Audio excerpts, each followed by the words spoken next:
भारत ने दिया रूस को झटका। स्पुतनिक वी पर भारत ने लिया बड़ा फैसला। स्पुतनिक वी है दुनिया की पहली कोरोना वैक्सीन।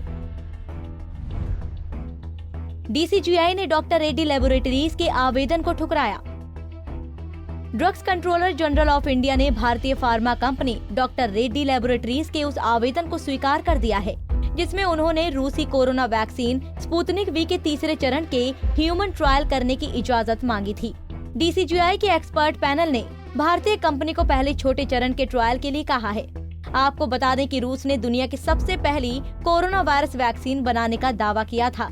भारत की डॉक्टर रेड्डीज लैब ने रूस के साथ स्पुतनिक वी वैक्सीन का क्लिनिकल ट्रायल और भारत भर में वैक्सीन के डिस्ट्रीब्यूशन का समझौता किया है। हालांकि दुनिया भर के वैज्ञानिकों ने स्पुतनिक वी वैक्सीन की विश्वसनीयता पर सवाल उठाए हैं। स्वास्थ्य मंत्री हर्षवर्धन ने हाल ही में संकेत दिया था कि भारत डॉक्टर रेड्डी लैबोरेटरीज को स्पुतनिक वी वैक्सीन का भारतीय आबादी पर क्लिनिकल ट्रायल की मंजूरी नहीं देने जा रहा है। That any decision taken by the government will be in the best interest of the people in our country.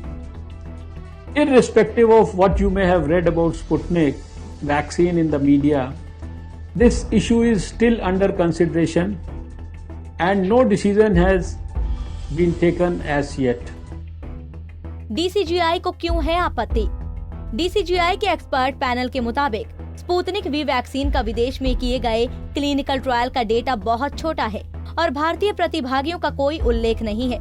इसके साथ ही फर्म को चरण 2 और 3 के ह्यूमन ट्रायल के लिए एक संशोधित प्रस्ताव समिति के विचार के लिए दोबारा प्रस्तुत करना चाहिए। हैदराबाद स्थित pharmaceutical company doctor Reddy laboratories ने drugs controller general of India यानी कि डीसीजीआई को पिछले सप्ताह के अंत में रूसी टीके के चरण 3 के ह्यूमन ट्रायल के संचालन की अनुमति देने के लिए आवेदन किया था। क्या है स्पुतनिक वी की वर्तमान स्थिति? 11 अगस्त को Gamaleya national research institute of epidemiology and microbiology द्वारा विकसित स्पुतनिक वी टीका रूस के स्वास्थ्य मंत्रालय द्वारा पंजीकृत किया गया है और कोरोना वायरस के खिलाफ दुनिया का पहला पंजीकृत टीका बन गया था। रूस में स्पुतनिक वी का पहले और दूसरे चरण में 70 लोगों पर ट्रायल किया गया, जहां ये सुरक्षित और प्रभावी पाया गया। लांसेट में प्रकाशित एक पेपर के अनुसार वर्तमान में इसके चरण 3 के परीक्षण में 40,000 व्यक्ति शामिल है। कहां तक पहुंचे स्वदेशी कोरोना वैक्सीन? भारत में 3 कोरोना वैक्सीन कोविशील्ड, कोवैक्सीन और ज़ी-कोविड-डी का दूसरे चरण का ह्यूमन ट्रायल चल रहा है, जिनमें से 2 वैक्सीन मार्च तक लॉन्च हो सकते हैं। केंद्रीय स्वास्थ्य मंत्री हर्षवर्धन कह चुके हैं कि सरकार जुलाई 2021 तक 40 से 50 करोड़ डोज उपलब्ध कराने की योजना बना रही है। कोविशील्ड वैक्सीन को ऑक्सफोर्ड यूनिवर्सिटी, एस्ट्राजेनेका कंपनी और पुणे की कंपनी सीरम इंडिया इंस्टीट्यूट मिलकर तैयार कर रहे हैं। कोविशील्ड की कीमत 1,000 रुपए के करीब हो सकती है।